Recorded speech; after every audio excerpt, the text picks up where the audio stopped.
Continuamos en este mismo bloque tras esta participación interesante de nuestra compañera Diulca Pérez.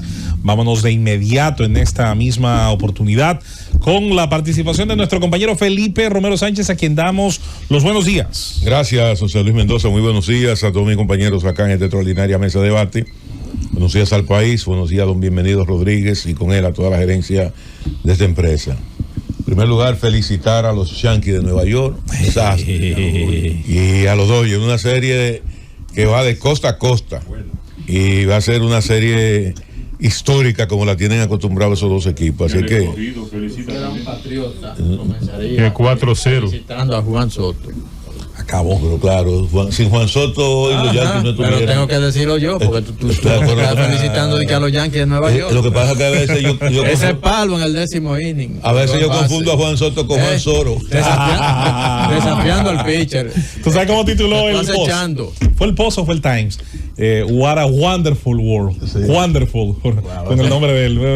Muy bacano. Fue histórico. Miren, señores.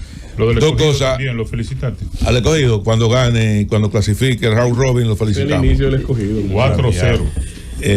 Adelante, sigue ahí. Miren, señores, en segundo lugar, felicitar a todos los agraciados dentro del Partido de la Liberación Dominicana que en el día de ayer resultaron electos como miembros del Comité Central en una jornada extraordinaria de participación masiva de los presidentes del comité de base, que fueron los encargados de escoger a los miembros del comité central a nivel nacional. Así que muchas felicidades a cada uno de los nuevos miembros del comité central. En otro orden, ya para mi comentario inicial, quiero decir lo siguiente. El presidente retiró la reforma a solicitud, y él entendiendo, cuando nosotros analizamos lo que fueron los argumentos del presidente, el presidente dijo dos cosas. Primero, que el pueblo no entendió o no asimiló o no estaba de acuerdo con la propuesta. Eso fue lo primero, esa fue la primera reflexión. Y que como el pueblo no la asimiló, como el pueblo no la entendió, y él escucha al pueblo, entonces él tomó la decisión de retirar la propuesta. Y que el sonido que él escuchó ahora lo apoya, que fue el mismo sonido que él escuchó hace 4 años. Y cuando él se hizo referencia a ese sonido, yo tengo que partir del hecho de que fueron los calderazos, el sonido de los calderos. Yo creo que el presidente tuvo su motivación. Ahora, el hecho de que el pueblo no la haya refrendado esa reforma, dar una explicación clara de lo que el presidente ha dicho. O no le entendió o no se le explicaron bien. O no le entendió o no se le explicaron bien.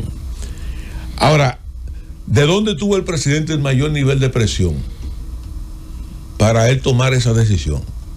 Yo veía a nuestro compañero Manuel Conde aquí en una aclamación de Jeremías, por no decir otra cosa, reclamándole a su partido el apoyo a la reforma. Pero él no está aquí hoy. Sí, pero él lo dijo públicamente. Yo no estoy diciendo absolutamente nada que no haya ocurrido. Responderá mañana. Y él en un comentario con todo el nivel de logicidad, de coherencia con lo que han sido él su posición frente a todo esto, reclamó de su partido y sobre todo de los aspirantes a la presidencia, que él no lo veía apoyando la decisión del presidente. Y es cierto, muchos dirigentes del PRM como partido político, ya creo que fue el viernes en la tarde o el sábado que apareció un comunicado donde le invitaba a todos los PRMistas a apoyar la reforma, pero no le decían cómo era que iban a apoyar la reforma. Probablemente iban a participar. Hay un pequeño paréntesis, porque se distorsionó ese mensaje. No se habló de movilización, sino de usted explicar, de andar, de socializar, de socializar y de defender. Pero lo que te digo, yo te deber del partido. A lo que me refiero, pero tú tienes que explicarle a la gente cómo es que va a defender la reforma. Pero no hay que proteger. Porque si los propios funcionarios del gobierno y los propios aspirantes del gobierno no saben cómo aplicarla, mucho menos una persona sin conocimiento técnico va a tener forma de cómo explicarla. Número dos. Ahí faltó una comunicación de última hora. Óyeme, el problema de eso es una comunicación de última hora entre la dirección del partido y el presidente, porque el partido dice que va la gente para la calle a explicar la reforma y horas después el presidente la retira. Pero no solamente eso, sino los alcaldes también. y vimos los alcaldes defendiendo la reforma. Pero el hecho es que ahí hay un tema también de un nivel de presión interna, que es lo que quiero destacar, y el nivel de presión externa por parte de los sectores que llevaron a este gobierno al poder.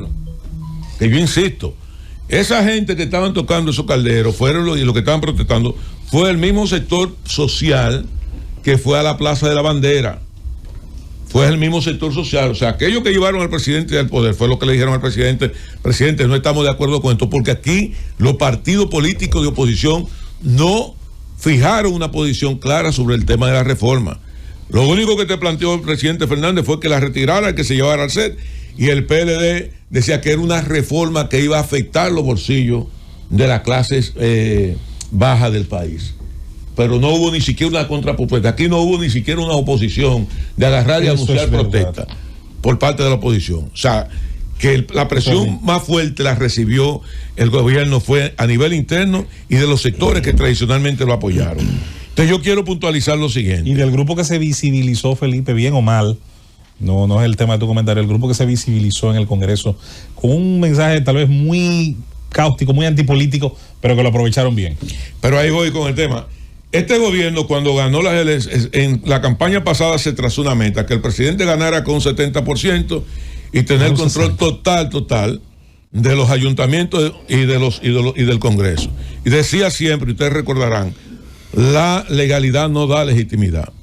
Y muchos de los funcionarios cercanos al presidente y sus asesores entendieron que sí podían imponer 3 reformas consecutivas porque tenían el control total.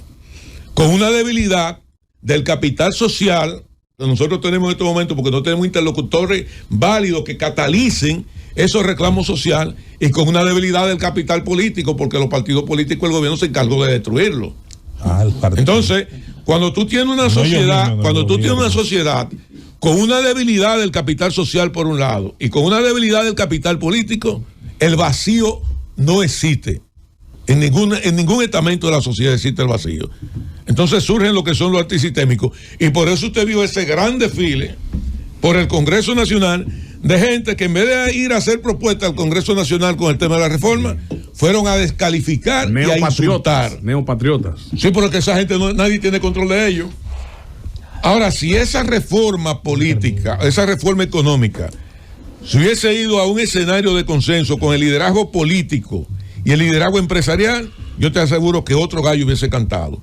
Pero yo creo que la arrogancia del poder, de entender que el hecho de que tenían una mayoría absoluta en el Congreso Nacional le daba la prerrogativa para apoyar o aprobar una reforma por encima de la voluntad de todo el mundo, creo que esa parte también este gobierno y cualquier partido político tiene que reflexionar. Es preferible usted tener los partidos políticos fortalecidos, que a través de ellos usted pueda canalizar ese liderazgo que queda abajo, que tener un liderazgo disperso como el que se tiene ahora. Porque ese liderazgo disperso que usted tiene ahora, que es un liderazgo antisistémico, que lo mismo que le hicieron a este partido en el gobierno se lo hicieron al PLD, y cualquier partido que gane se lo van a seguir haciendo.